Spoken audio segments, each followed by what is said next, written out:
femmes ingénieures, des médecins, avocates, ainsi de suite. Et il n'y a que vous-même qui peut vous aider. Si toi-même tu ne t'aides pas, il n'y aura personne. Donc, il faut commencer par dénoncer les violations. L'ami est passé ici, il vous a parlé. Les insultes aussi s'affectent psychologiquement. Quelqu'un peut tout le temps te dire, tu n'es pas intelligent, tu n'es pas intelligent.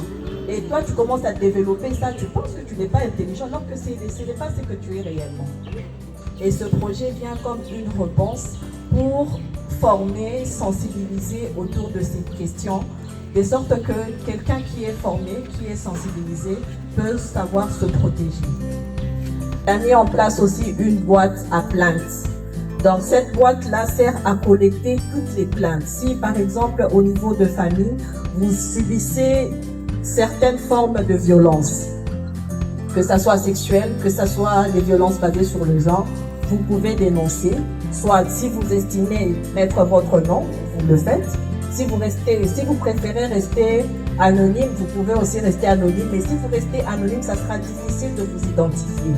Voilà pourquoi c'est important de renseigner votre nom. Comme ça permettra à ce que le membre du club ou soit l'association qui vous accompagne de prendre connaissance et de savoir telle personne ou telle fille est victime et nous pouvons facilement lui apporter de l'aide.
On est là pour mieux comprendre votre activité ici dans votre école.